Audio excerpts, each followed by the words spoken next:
శ్రీ విశ్వావసు నామ సంవత్సర ఉగాది శుభాకాంక్షలతో వారాహి వైటీ ప్రేక్షకులకు స్వాగతం.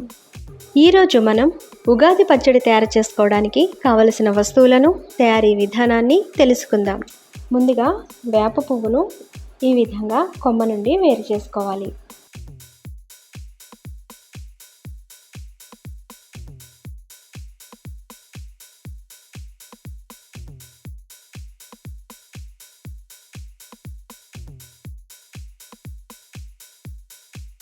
పువ్వులన్నీ వేరు చేసుకున్న తర్వాత శుభ్రంగా 4-5 సార్లు నీళ్ళతో కడుక్కొని కొద్దిగా మంచినీళ్ళు పోసుకుని పక్కన ఉంచుకోవాలి. ఉగాది పచ్చడి తయారు చేసుకోవడానికి వేప పువ్వు, బెల్లం పొడి, చింతపండు రసం, మామిడి ముక్కలు, కొబ్బరి ముక్కలు, చెరుకు ముక్కలు, పుట్నాల పప్పు, అరటిపండు ముక్కలు కావాలి.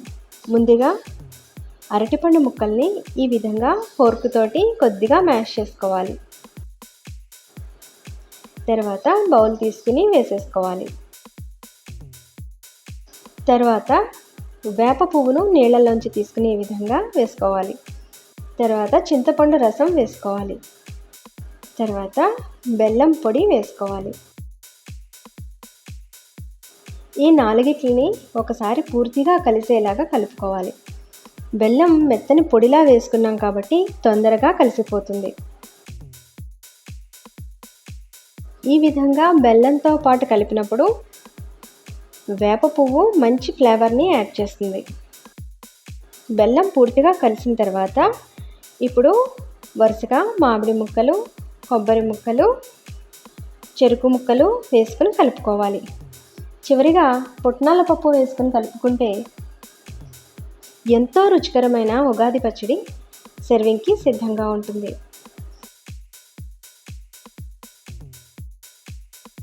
ఇది మా ప్రాంతంలో చేసుకునే ఉగాది పచ్చడి విధానం. మీ ప్రాంతంలో ఎలా చేసుకుంటారో నాకు కామెంట్ బాక్స్లో చెప్పండి. అందరికీ మరొక్కసారి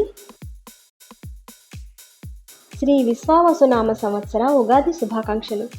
కొత్త సంవత్సరంలో అందరికీ అనుకున్న అన్ని ఆశయాలు నెరవేరాలని కోరుకుంటున్నాను. మరొక సింపుల్ రెసిపీతో మళ్ళీ కలుద్దాం. నమస్కారం.